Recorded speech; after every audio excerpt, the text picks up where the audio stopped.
Hi hello welcome to జాట్ TV.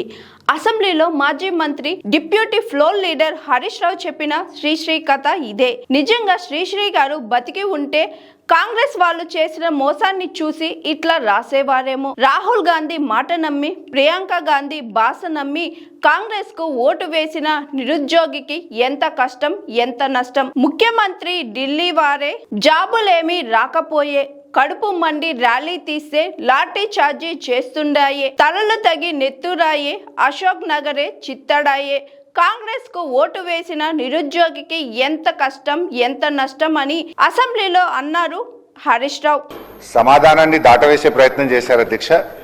మేము సూటిగా అడిగింది ఎన్ని డిఏలు పెండింగ్ లో ఉన్నాయి అని అడిగాము. ఈ దేశంలో ఏ రాష్ట్రంలో లేని విధంగా ప్రభుత్వ ఉద్యోగులకు ఈ ప్రభుత్వం 5 డిఏలు పెండింగ్ లో పెట్టింది. ఆ 5 డిఏలు ఎప్పట్లోగా చెల్లిస్తారో మంత్రి గారు సూటిగా సమాధానం చెప్పాలి. ఒకటి అధ్యక్ష. రెండవది అధ్యక్ష, పిఆర్సీ అధ్యక్ష 31/3/2026 వరకు పిఆర్సీ కమిటీకి ఎక్స్టెన్షన్ ఇచ్చామన్నారు.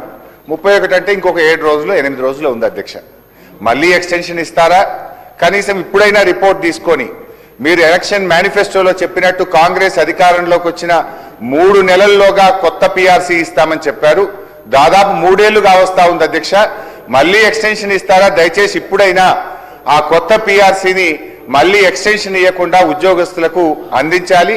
అది ఎప్పట్లోకి ఇస్తారో మంత్రి గారు స్పష్టంగా చెప్పాలని అడుగుతున్నాం. నంబర్ 2 అధ్యక్ష. నంబర్ 3 అధ్యక్ష, రిటైర్డ్ ఉద్యోగుల వెతలు అంతా ఇంత కాదు అధ్యక్ష. 30-35 ఏళ్లు ప్రభుత్వం కోసం పనిచేసిన రిటైర్డ్ ఉద్యోగులు జీవిత చివరాంకంలో వైద్యం అందక, పిల్లల పెళ్లిళ్లు చేయలేక చాలా ఇబ్బంది పడతా ఉన్నారు అధ్యక్ష. దయచేసి ఆ రిటైర్డ్ ఉద్యోగులు ఎంతమంది రిటైర్ అయ్యారు, వాళ్ళకి చెల్లించాల్సింది ఎంత, ఇప్పటి వరకు ప్రభుత్వం ఎంత చెల్లించింది, ఎప్పట్లోగా వారికి రావాల్సిన బకాయిలు పూర్తిగా చెల్లిస్తారో మరి దయచేసి మంత్రి గారు సూటిగా సమాధానం చెప్పాలి. వాళ్ళందరూ సెక్రటరియట్ చుట్టూ, మంత్రులు శాసనసభ్యుల చుట్టూ పాపం రోజు తిరుగుతా ఉన్నారు అధ్యక్ష.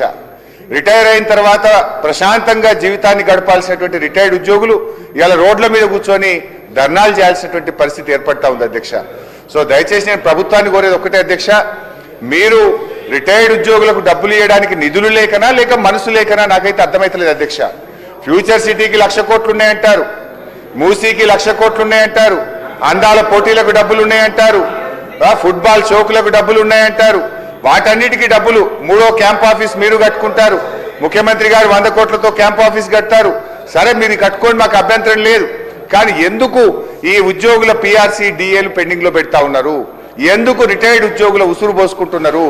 ఎప్పట్లోగా రిటైర్డ్ ఉద్యోగుల బకాయిలు పూర్తిగా చెల్లిస్తారు? ఇప్పటి వరకు ఎంత చెల్లించారు, ఎప్పట్లోగా పూర్తి చేస్తారో మంత్రి గారు సూటిగా సమాధానం చెప్పాలి. అదేవిధంగా ఈ 5 డిఏలు ఎప్పట్లోగా ఇస్తారు? పిఆర్సీ మళ్ళీ ఎక్స్టెన్షన్ ఇస్తారా? దయచేసి ఇప్పుడైనా రిపోర్ట్ తీసుకొని ఉద్యోగస్తులకు పిఆర్సీ ఇస్తారా?